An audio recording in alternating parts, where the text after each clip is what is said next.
우리가 얼마나 분주한지를 생각해 봅니다. 일들을 통해서도 분주하지만 우리의 생각이 얼마나 분주한지를 돌이켜 보아야 합니다. 생각이 분주하다는 건 삶의 자리가 분주하다는 것이고 우리의 마음이 요동치고 있다는 겁니다. 가장 어려운 일은 아무 생각도 하지 않는 겁니다. 아무 생각 없이 한번 계셔 보셔요. 제 생각이 들죠. 우리 목사님 왜 저런 걸 시킬까? 예배 언제 끝날까? 동행기도 할까? 뭐 이런 생각들이 듭니다. 생각을 멈출 수 없습니다. 근데 다윗은 우리에게 놀라운 명령을 줍니다. 그 이전에 어떤 선지자도 어떤 사사도 주지 못한 명령인데, 나의 영혼아 잠잠히 하나님만 바라라 라는 겁니다. 쉽게 말하면 위기와 어려움과 문제 속에서 하나님을 의지하고 용기를 얻고 힘을 얻으라 라는 말로 해석될 수 있습니다. 그런데 더 깊은 내용으로는 먼저 하나님을 만나는 자세를 우리에게 보여줍니다. 다윗은 먼저 잠잠히 하나님만 바라라 라고 합니다. 근데 우리는 잠잠히가 안 됩니다. 잠잠히가 가만히 있질 못합니다. 우리의 말하지 않는 것, 그것도 잠잠한 거지만 우리의 생각을, 우리의 자아의 생각을 멈출 수가 없습니다. 잠잠히 우리의 자아를 죽이는 것, 욕구를 내려놓는 것, 침묵 속에 하나님께 나아가는 일들이 우리가 하나님을 만나는 길입니다. 하나님을 바라라라고 말합니다. 하나님을 바라본다는 건 그분을 생각하고 그분을 의지하고 신뢰하고 그분을 찬송한다는 겁니다. 여러분, 우리는 어떤 대상을 통해 하나님을 만나기가 쉽습니다. 예를 들면 하나님의 말씀이라는 성경을 통해 하나님을 만나고, 기도라는 행위를 통해 하나님을 만나고, 아름다운 대자연을 통해 하나님을 만납니다. 그런데 오늘 다윗은 우리에게 나의 영혼아 잠잠히 하나님을 바라라 라고 말합니다. 다른 어떤 대상물이 아닌 내 자신이, 내 영혼이 하나님께 나아가며 그를 신뢰하는 상태를 말합니다. 다윗은 나의 영혼아 하나님을 만나라, 잠잠히 하나님을 바라라 라고 말합니다. 생각뿐 아니라 우리의 영혼이 하나님을 바라는 겁니다. 우리가 현대인들이 잊어버린 능력이 있는데, 그 능력이 영혼을 조절하는 능력, 영혼을 경험하는 능력입니다. 여러분의 영혼이 어떻게 경험됩니까? 여러분의 영혼이 어떻게 느껴집니까? 어디에 있고 무엇을 사모하며 여러분의 영혼과 여러분의 생각은 어떻게 다릅니까? 보이는 것, 들리는 것, 만져지는 것에 함몰되어서 우리의 진짜 하나님이 생기를 부어 넣으신 이 영혼을 우리는 놓치고 있는지 생각해야 됩니다. 우리의 감각들, 바라는 것들, 원하는 것들이 육신의 것에 그치면 안 됩니다. 영적인 것들은 언제 분별되느냐? 하나님의 말씀 안에서 깨어납니다. 여러분, 우리는 태생적으로 사랑할 수 없는 존재입니다. 그런데 우리 안에서 사랑해야지 라는 마음이 일어나는 것, 하나님의 말씀을 통해 우리 마음에 성령께서 뭘 깨우고 있어요? 우리의 영혼을 깨운다는 겁니다. 성령의 임재 안에서 우리는 자유로워집니다. 성령이 우리 안에 내주하시면 우리를 성령의 사람으로, 우리가 할 수 없는, 육신을 가진 우리가 할 수 없는 일들을 일으킵니다. 양보하고 용서하고 그를 인내하고 긍휼히 여기는 것들, 우리의 죄된 인간으로서 할 수 없는 것들이 성령의 임재 속에서 우리의 영혼을 자유롭게 하기 때문에 속박된 우리의 자아의 욕심에 억눌려 있던 우리의 영혼이 하나님의 성령의 임재로 자유롭게 되는 것임을 깨닫기를 원합니다. 그래서 우리의 연약함을 알아야 하나님을 바라며 기다리며 신뢰할 수 있어요. 여러분, 우리가 얼마나 연약한지요. 여러분, 코로나가 얼마나 아마 그런 경우 없어요. 여러분 생애에 그런 경우 없었을걸요. 교회에서 예배를 못 드려가지고, 우리 교회 같은 경우에는 뜰에서 예배를 드렸습니다. 기억나십니까? 어떤 분들은 교회 본당 예배보다 뜰 예배가 아름답다고 했던 분들이 있어요. 뭐 우리 교회는 천막에서 예배해도 이쁘다 그러니까.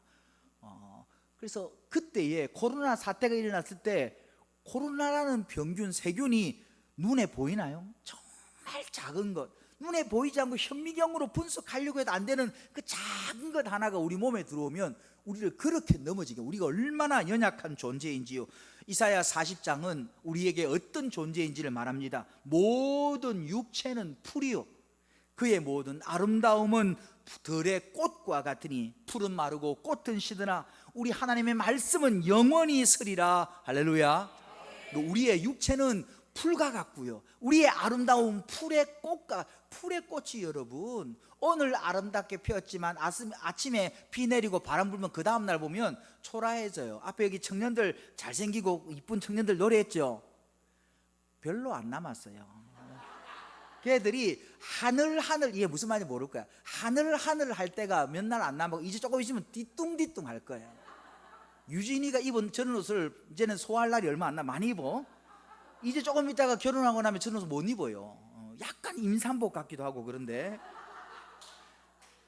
여러분, 우리는 잠시 후면 갑니다. 잠시 후면 가요. 여러분 속에 있는, 저는 그런 줄 알았어요. 뭔지 아는, 저보다 나이 많은, 연배 많은 목사님이나 다른 뭐 장로님들 죄송하지만 저는 청년 때 어땠냐면 나이가 많이 들면 생각도 올드해지고, 그래서 뭐 맛있는 거 먹어도 난 괜찮아, 나는 별로 그런 거 맛은 괜찮아, 좋은 가격 봐도 그냥 그렇고, 뭐 이런 줄 알았어요.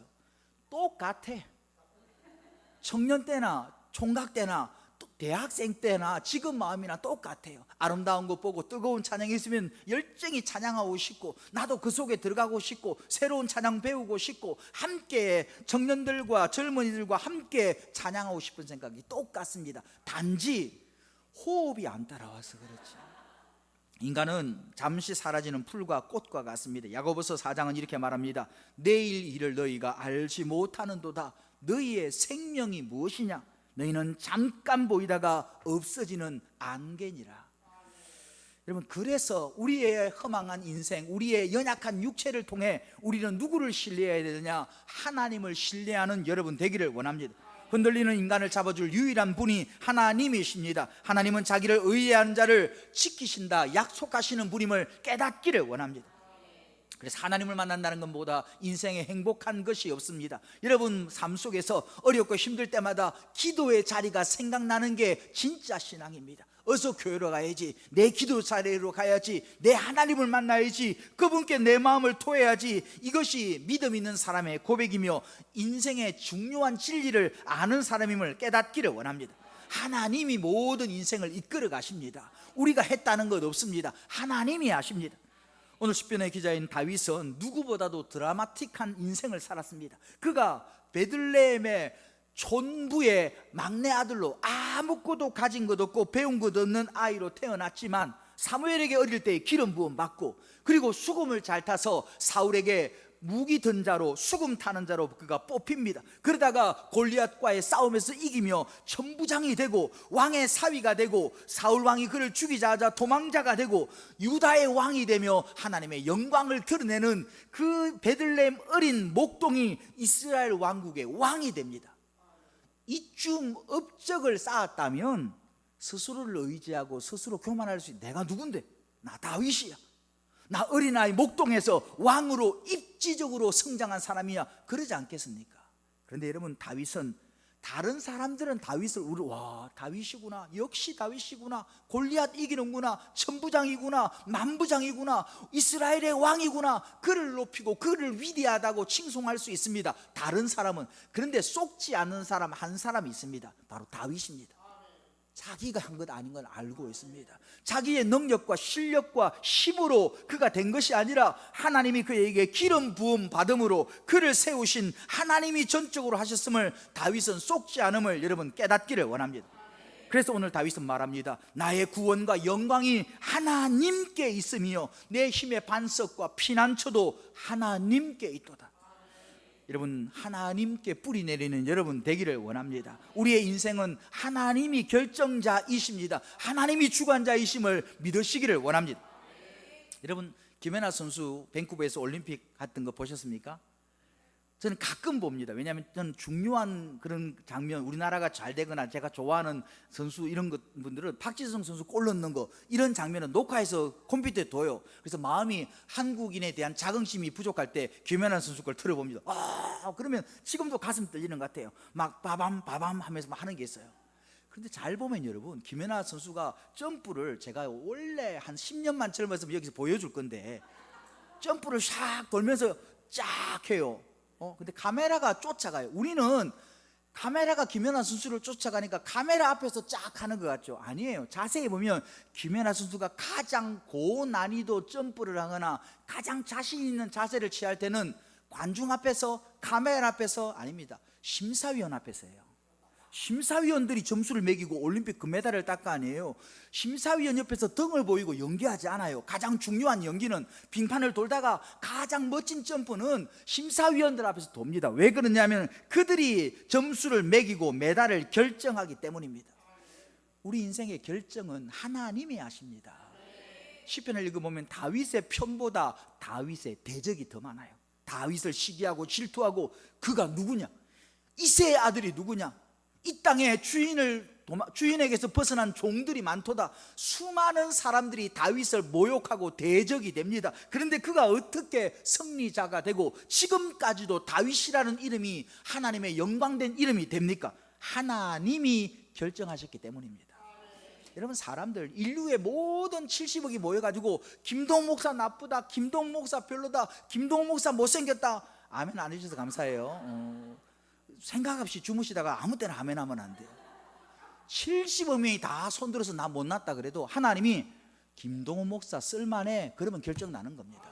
하나님이 인생의 결정자입니다. 그래서 다윗은 백성들에게도 그의 신앙이 이어지기를 이렇게 명령합니다. 백성들아, 너희도 시시로 하나님을 의지하고 그 앞에 마음을 토로하라. 제가 늘 말합니다. 사람 앞에서 우리의 말들을 내면 뭐가 된다고요? 원망과 불평이 돼요. 예를 들어서 여러분들이 김동훈 목사에 대해서 이야기를 한다. 제가 해야 시험이 안 되니까 여러분. 그래서 우리 유진이가 우리 목사님 좀 챙겨주세요 하나님. 다른 분에게 엄마가 우리 목사님 왜 그래? 왜 자꾸 나한테 이쁜 옷 입었는데 임산복 같다 그러고 한철이라 그러고 지나간다 그러고 우리 목사님 왜 그래? 그러면 불만이 돼요. 그럼 이소영 근사님이 그걸 듣고 뭐라 하겠습니까? 조용하라, 주의 종을 존경하라, 뭐 그러시겠죠, 그죠? 아멘, 할렐루야. 잘 돼요.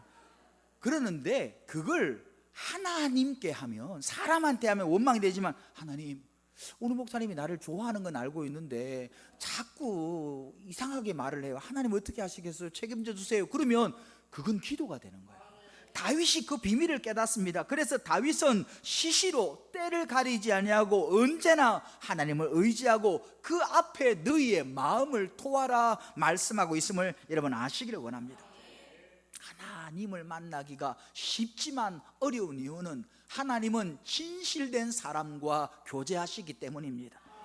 모든 사람이 우상을 숭배할 그때에 하나님만 바라보고 본토 친척 아비집을 떠난 아브라함 같은 사람과 하나님은 교제하기를 원하십니다. 억울하게 종이 되고 감옥에 갇히도 하나님만을 신뢰하며 의지하는 요셉 같은 사람과 하나님은 교제하기를 원하십니다.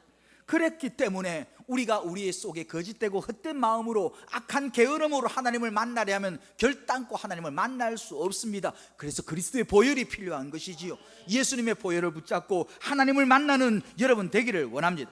하나님 앞에 마음을 토하고 그를 의지하고 그를 신뢰하는 것만큼 수지 맞은 인생이 없습니다. 고대 시대에 출애굽 당시에 가장 위대했던 예언자가 등장합니다. 발람이라는 예언자입니다. 그 예언자가 얼마나 예언하면 그대로 적중되었는지 그 당시 모압 왕이 발람을 데려와 이스라엘 백성을 저주하게 요구합니다. 민수기 24장 보면 발람이 하나님의 영에 도취하면서 그가 어떤 사람인지를 모든 사람 앞에서 선포합니다. 자랑하듯이. 어떻게 말하느냐? 그가 이렇게 말합니다. 부올의 아들 발람이 말하며, 자기가 자기 스스로를 높이는 겁니다. 부올의 아들 발람이 말하며, 눈을 감았던 자가 말하며, 하나님의 말씀을 듣는 자, 전능자의 환상을 보는 자, 엎드려 눈 뜬 자. 이게 무슨 말이냐면 눈을 감은 자가 말한다, 엎드려 눈 감은 자가 말한다. 이 말은 모두 다 영적으로 말하면 엎드려 눈 감고 기도하지만 하나님의 영으로 모든 세계를 보는 자가 말한다는 겁니다. 그런 그 위대한 예언자가 예언을 합니다. 그런데 가만히 들어보면 하나님의 말씀을 듣는 자라고 자기 스스로를 높이고 있습니다. 내가 누군지 아느냐? 전능자의 음성을 듣느니이다. 내가 누군지 아느냐? 세상을 향하여는 눈 감았지만 하나님을 향하여는 눈 뜬 자가 말한다. 하나님과 연결되고 하나님의 말을 듣는다는 걸 자랑합니다. 그게 고대 세계의 가장 위대한 선지자 발람의 선포입니다. 그런데 가만히 보면 우리가 그보다 더 위대한 것은 우리가 하나님을 아버지로 모시며 그분의 말씀을 듣고 있고, 우리가 기도할 때마다 하나님 우리와 가까이 하시며 우리에게 귀를 기울이시는 전능자가 있음을 깨닫는 여러분 되기를 원합니다. 이제 동행기도 할 겁니다. 하나님을 만나는 가장 귀한 기도 중에 하나입니다. 여러분, 동행기도는, 이 동행기도 예배가 있을 때 오후 예배는 동행기도를 조금 점검합니다. 날마다 기도의 확장이고요, 또 하나 우리의 생각을 주님께 고정하는 겁니다. 여러분, 예전에 제가 예로 많이 들었지만 세상에 속일 수 없는 것 여러 가지 중에 하나가 있는데, 그게 뭐냐면 사랑하는 건 속일 수 없어요. 그죠? 오래전에 옛날 옛적에 사랑하신 분들이 많아가지고 그랬던 적이 있었던 것 같기도 하고 가물가물하고 막 그래요. 여러분, 사랑은 숨길 수가 없어요. 왜냐하면 여러분 스스로가 알아요. 자꾸 생각나면 그 사랑하는 거예요. 여러분, 가요 중에도 동그라미 그리려다가 무심코 뭘 했다고 그리는 그 사람 얼굴을 그린다고요. 마찬가지예요. 우리가 주님을 사랑한다면 거역할 수, 반드시 주님을 생각하게 됩니다. 제가 동행훈련 때도 간증했지만, 제가 저희 집사람 만나고 선을 봤거든요. 선을 만나가지고 이야기를 하다가 제가 물어봤어요. 예수님을 사랑하십니까? 그랬더니 네, 사랑합니다, 뭐 이래요. 그래서 내가 이 자매의 신앙이 어떤 점검에 저기서 얼마나 주님을 사랑합니까? 그러니까 그걸 어떻게 말해요? 뭐 영원히 사랑하죠, 이러더라고요. 그래서 주님을 사랑하는 법이 있습니다. 하루에 얼마나 주님을 생각하는지, 24시간 중에 몇 시간이나 주님을 생각하는지, 생각의 시간이 사랑의 정도입니다. 그러니까 표정은 은혜 받았는데 입술은 지잘났네, 정말 지잘났네, 뭐 이러는 것 같아요. 주님과 우리가 연결되어 끊어지지 아니하는 하나님의 자녀라면 반드시 하나님 생각하게 됩니다.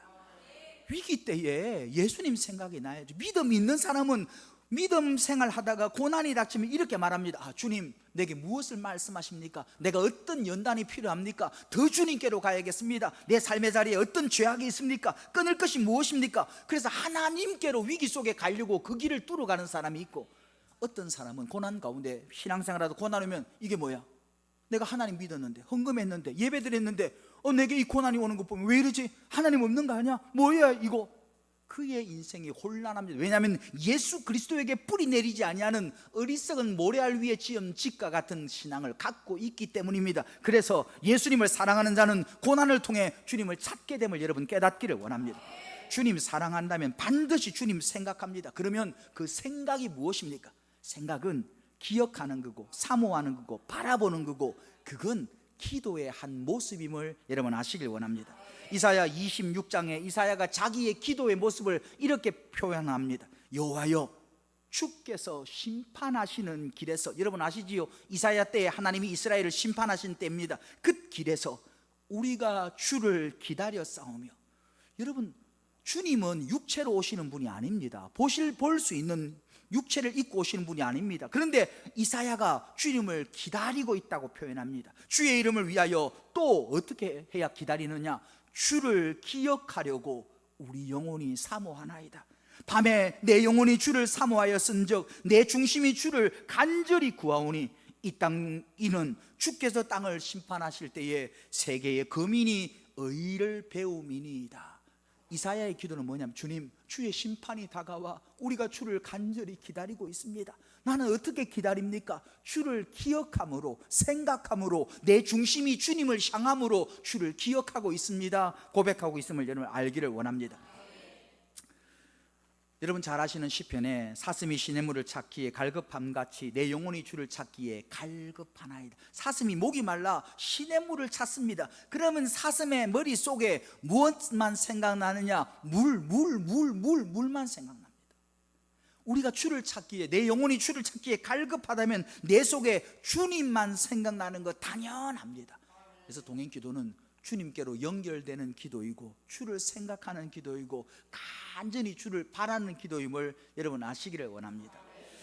한 말씀 드리고 말씀을 마칠까 합니다. 여러분, 저는 예전부터 제 특성 중에 하나가 있어요. 특성 중에 하나가 뭐냐면, 저희 아버지와 저희 어머니를 제 손 안에 데리고 노는 그런 재주가 있어요. 좀 불순하게 들리나요? 부모님에게 부모님의 마음을 잘 읽는다는 표현이 읽는다는 표현. 그래서 제가 우리 어머니가 뭐 시큰둥하고 아빠랑 조금 다투고 막 이래가지고 안 계시죠, 김종상 누님? 예. 그래가지고 마음이 좀 시큰둥하실 때가 있었어요. 그리고 힘들고 그리고 교회 일도 어렵고 사업도 잘 안 되고 불통하고 이래요. 그럼 저는 우리 어머니의 마음을 풀어주는 방법을 제가 잘 알아요. 뭐냐면 조용히 어머니한테 가요. 그래 어머니가 아이고 뭐 걱정하시고 어떡하고 이러면 제가 가요. 싱긋이 가가지고 옆에 쭉 앉아 있어요. 그럼 어머니도 가만히 쭉 보면 제가 살며시 손을 잡아요. 엄마 사랑해. 웃으면 안 돼. 지금 잘 보세요. 지금 상황이 내 표정을 잘 봐. 여러분 이걸 대사를 보는 게 아니라 표정을 봐야 돼. 잘 안 보이는가 보네. 다시 해볼게요. 감정을 잡고 굉장한 진실한 연기가 들어가야 돼요. 어머니가 걱정하고 염려하고 이러면 어머니 곁에 가요. 그리고 손을 잡고 엄마 사랑해 이렇게 해요. 진짜 사랑하며 어머님의 고민을 내 마음에 담으면 어머님의 슬픔 때문에 내 마음이 울컥해요. 그럼 그걸 보여줘요. 어머니 사랑해요. 이러면 우리 어머니가 왈칵 우셔요. 그럼 아무 말 안 하고 조금 있다가 기도할게요. 그리고 방을 나와요. 우리 어머니 엄청 위로를 받아요. 자 보세요. 제가 어머니를 만나가지고 어머니의 교회의 문제와 아버지와의 불화의 문제들, 경제적인 어려움과 이 지구상에 있는 온난화에 대한 문제들을 제가 해결하겠습니다. 말을 했나요? 말하지 않았어요. 그냥 어머니의 마음을 공감하고 함께 마음을 나누는 자녀가 있다는 것을 그냥 보여드린 거예요. 연기라고요? 아니에요. 연기가 아니에요. 내가 사랑하는 어머니가 마음 아파하면 자녀인 나는 누구나 다 어머니 표정만 봐도 마음이 슬퍼지고 아파하죠. 공감하는 거죠. 함께 사랑을 나누는 거죠. 그러면 위로를 얻어요. 그러면 이런 모든 감정을 창조하신 하나님께서 우리가 입술로 고백하는 고백도 하나님께 영광이 되지만 감히 하나님 앞에 어리석은 우리의 모습으로 아랠 수 없는 마음의 그 시시각각 우리의 마음을 토하는 것, 하나님 아버지 사랑합니다. 그 고백에 하나님은 우리의 기도를 받으시는 줄 믿으시길 원합니다. 동행기도는 그겁니다. 자연 속의 손길, 하나님의 손길을 경험하며 그분만을 생각하고 손을 잡고 침묵하며 다른 기도 제목은 뒤로 미루고 아버지를 사랑합니다. 예수님 사랑합니다. 그리고 주님이 창조하신 동행 뜰을 조용히 걸으며 하나님을 마음에 두는 것, 하나님을 마음에 생각하는 것, 이 기도를 함께하는 여러분 되기를 기도드립니다.